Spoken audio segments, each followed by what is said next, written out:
Olá, turma. Essa é a nossa terceira aula do módulo de sistema respiratório. Hoje a nossa aula é sobre a mecânica respiratória. Então, vamos lá, né? Então, só para a gente relembrar, vamos começar falando que os pulmões, eles estão dentro da caixa torácica.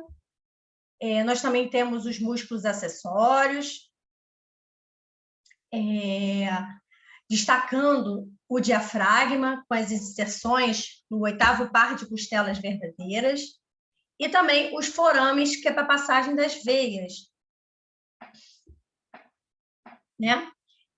Os pulmões nós temos dois pulmões formados por lobos, né, envoltos pela pleura, e que tem essa função de proteção, né, fazer com que os pulmões consigam deslizar pela caixa torácica.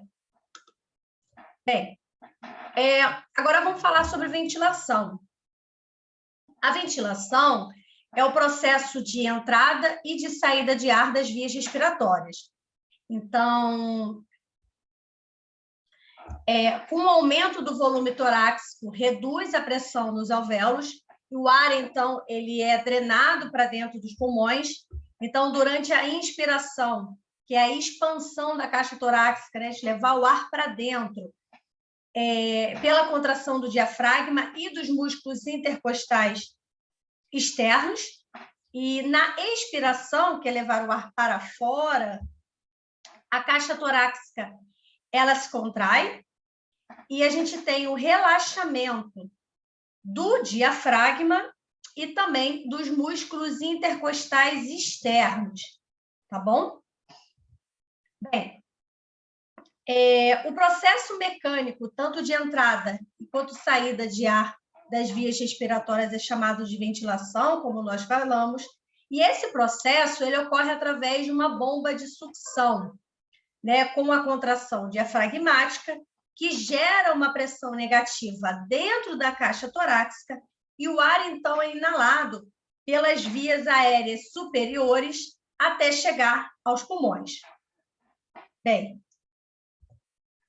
então, nós explicamos a ventilação numa condição de repouso, né, que a gente não está fazendo nenhuma atividade física ou precisando se esforçar mais, né, tá em uma certa atividade. Quando a gente está em repouso, então, quando agora a gente faz uma inspiração forçada, nós forçamos ainda mais a expansão da caixa torácica e ocorre a contração desses músculos, que são o esternocleidomastoides e os escalenos. Na expiração, os músculos intercostais e os abdominais, eles são escalados, então, quando fazemos uma expiração forçada, tá bom?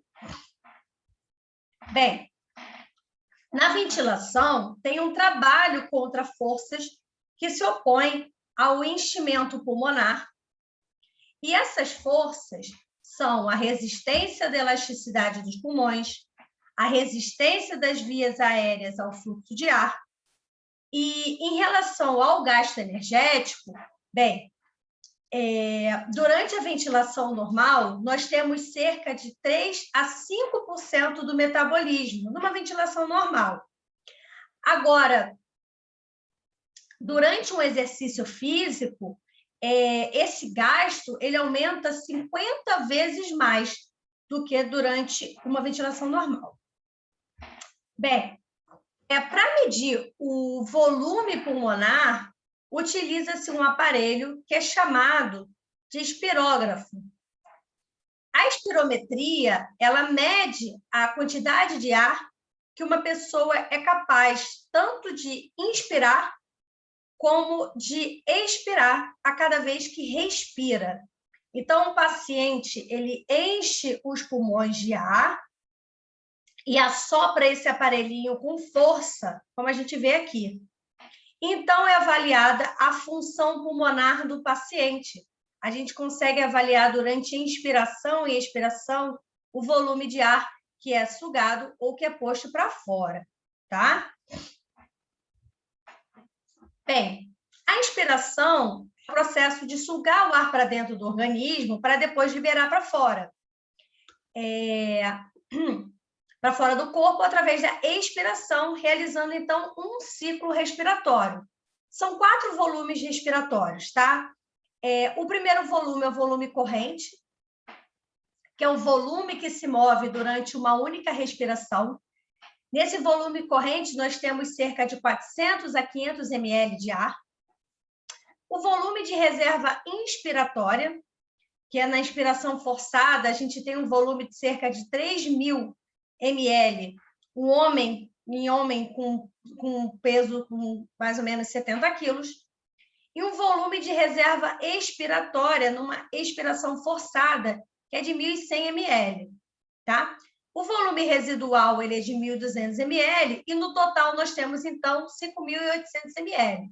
Tá? Aqui a gente tem o gráfico de um ciclo respiratório, né? Então, o final da inspiração normal, o volume de corrente, então, a gente vê aqui de 500 ml, um volume de reserva expiratório, um volume de reserva inspiratório, quando atinge a capacidade pulmonar total, e aqui a capacidade residual funcional. E aqui uma capacidade vital, né? Que a gente pega essa capacidade pulmonar total e aí no volume de inspiração, tá bom? Bem, durante um ciclo respiratório, tem alteração da pressão interna pulmonar, né? Então, ao inspirarmos, nós temos um aumento do volume, como a gente vê aqui, e com isso, um aumento da pressão, né? Ao longo do tempo, nós temos esse gráfico mostrando a pressão ao longo do tempo. Então, o que a gente vê? Durante a inspiração, a gente tem um aumento da pressão, ocorre, então, uma pausa respiratória, que causa um pequeno decréscimo da pressão, que a gente pode ver aqui, nada muito acentuado, e ocorre, então, a expiração, com uma queda mais acentuada da pressão, então, uma pausa expiratória. Então, durante cada ciclo respiratório, a gente tem alteração da pressão. Bem, o que significa essas alterações das pressões está relacionado com a complacência pulmonar. A complacência é o volume sobre a pressão. Então, é uma medida que indica a distensibilidade dos pulmões e da caixa torácica, sendo que é, portanto, inversamente proporcional à rigidez torácica e rigidez pulmonar, né? Então, são forças contrárias à expansão. Essa complacência ela também indica a variação de volume que ocorre devido a uma variação na pressão transpulmonar. Bem,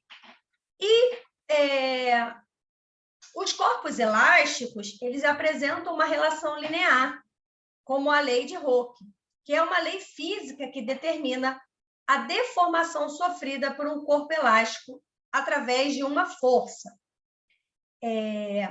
Corpos perfeitamente elásticos, eles exibem uma relação linear entre a força aplicada e a deformação que é obtida, até então ser alcançado o módulo de elasticidade. E tanto os pulmões quanto a caixa torácica, eles são elásticos, né? Eles se expandem e se contraem. E armazenam energia quando se distendem. Uma grande parte do chamado comportamento elástico pulmonar ele se deve à tensão superficial do líquido, da interface líquido-gás e características do parênquima pulmonar. A gente pode usar como exemplo uma mola. Se a gente aplicar uma força esticando a mola, ela vai se deformar. E quando a gente para de aplicar essa força, a mola volta ao normal. Então, a capacidade ela não é infinita, ela tem um máximo para os pulmões e também para a caixa torácica, assim como para a mola, né? A gente tem o máximo que consegue esticar essa mola, a gente também tem essa questão, essa capacidade em não ser infinita também para os pulmões e para a caixa torácica. Bem,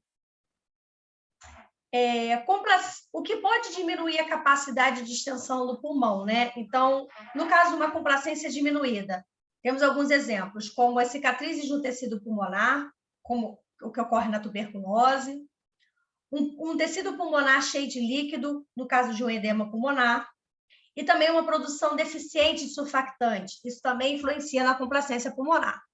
E também a expansão impedida, que é a paralisia dos músculos respiratórios.